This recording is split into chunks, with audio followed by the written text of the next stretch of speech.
मेरे प्रिय भारतवंशियों, आपने वेद, पुराण और उपनिषदों आदि के बारे में ना जाने कितनी ही बार सुना होगा और संभव है आपने इन महान ग्रंथों के बारे में काफ़ी कुछ पढ़ा भी होगा। किंतु यदि मैं आपसे पूछूं कि ये आखिर कैसे ग्रंथ हैं, इनमें वास्तव में लिखा क्या है और वेद, पुराण और उपनिषदों में अंतर क्या है, तो संभव है आप में से अधिकांश लोग इनके बारे में बहुत कुछ सुनने के बाद भी कुछ विशेष बता नहीं पाएंगे। आज की इस वीडियो में संक्षेप में जानते हैं संसार के इन प्राचीनतम और महानतम ग्रंथों के बारे में।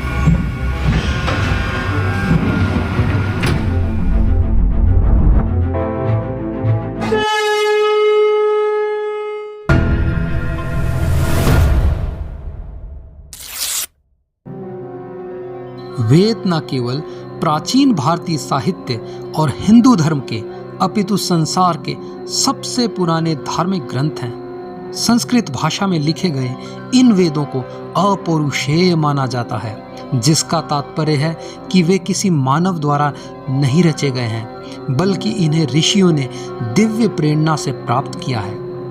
इनका उद्देश्य उच्च आध्यात्मिक ज्ञान, यज्ञ पद्धति, कर्मकांड और जीवन के विभिन्न पहलुओं को समझना है। ये 4 प्रमुख ग्रंथों का समूह हैं, जिन्हें ऋग्वेद, यजुर्वेद, सामवेद और अथर्ववेद कहा जाता है। आइए जानते हैं इन चारों वेदों में आखिर लिखा क्या है। ऋग्वेद यह सबसे प्राचीन और महत्वपूर्ण वेद है। इसमें मुख्य रूप से देवताओं की स्तुतियों अर्थात ऋचाओं का संकलन है। इसमें विभिन्न प्राकृतिक शक्तियों जैसे अग्नि, वायु, इंद्र, सूर्य आदि की प्रार्थनाएं और स्तुतियां की गई हैं। यह वेद धार्मिक और सामाजिक रीति रिवाजों का वर्णन करता है और यज्ञ की विधियों का उल्लेख करता है।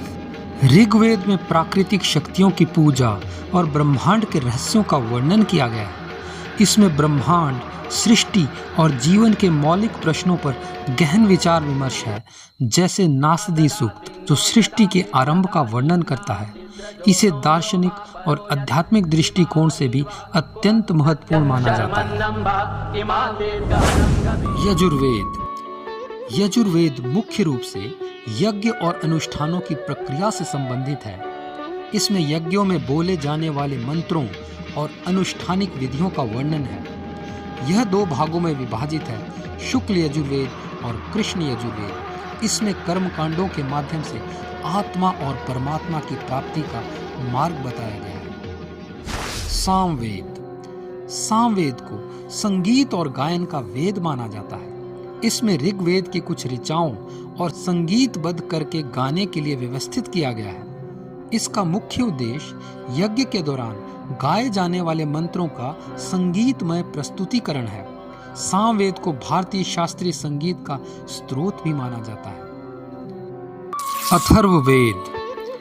अथर्ववेद में दैनिक जीवन से संबंधित अनेक विषयों को समाहित किया गया है। इसमें जादू टोना, चिकित्सा, जीवन, मृत्यु और सामाजिक समस्याओं से संबंधित मंत्र और सूक्तियां हैं।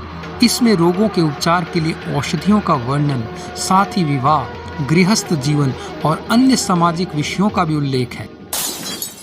वहीं दूसरी ओर उपनिषद और पुराण दोनों ही भारतीय धार्मिक और दार्शनिक ग्रंथ हैं, लेकिन उनके उद्देश्य, विषय और कालखंड में कुछ भिन्नताएं हैं। उपनिषद वेदों का दार्शनिक भाग हैं, जिन्हें वेदांत भी कहा जाता है। ये मुख्यतः आध्यात्मिक ज्ञान, आत्मा, मोक्ष और ब्रह्म पर केंद्रित हैं। उपनिषदों में व्यक्ति, ब्रह्मांड और ईश्वर के गहरे दार्शनिक संबंधों का वर्णन किया गया है। वेदों के अंतिम भाग के रूप में उपनिषद ध्यान, योग और आत्मज्ञान पर बल देते हैं। प्रमुख उपनिषदों में ईशोपनिषद, कठोपनिषद, छांदोग्य उपनिषद, मुंडक उपनिषद आदि आते हैं। उपनिषदों का मुख्य उद्देश्य है आत्मा और परमात्मा के बीच के संबंध को समझना। वहीं दूसरी ओर पुराण धर्म, इतिहास, पौराणिक कथाओं और संस्कृति से संबंधित ग्रंथ हैं। इनमें सृष्टि, देवी देवताओं, राजाओं, ऋषियों और पौराणिक घटनाओं का वर्णन मिलता है। पुराणों में धार्मिक कथाओं, धार्मिक अनुष्ठानों और धार्मिक मान्यताओं को सरल रूप में प्रस्तुत किया गया है।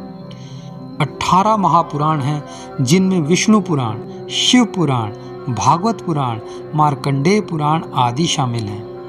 पुराणों का उद्देश्य धार्मिक और नैतिक शिक्षा देना, धर्म का प्रचार करना और सांस्कृतिक धरोहरों को संरक्षित करना है। संक्षेप में कहें तो उपनिषद आध्यात्मिक और दार्शनिक ग्रंथ हैं जो वेदों के ज्ञान पर आधारित हैं, जबकि पुराण धार्मिक कथाओं और इतिहास का संग्रह हैं। वेद लौकिक और अलौकिक सभी विषयों को समाहित किए हुए भारतीय दर्शन के जनक, प्रेरक और मानक भूमिकाओं में केंद्रीय स्थान प्राप्त शब्द प्रमाण हैं। वेदों को परम सत्य माना गया है।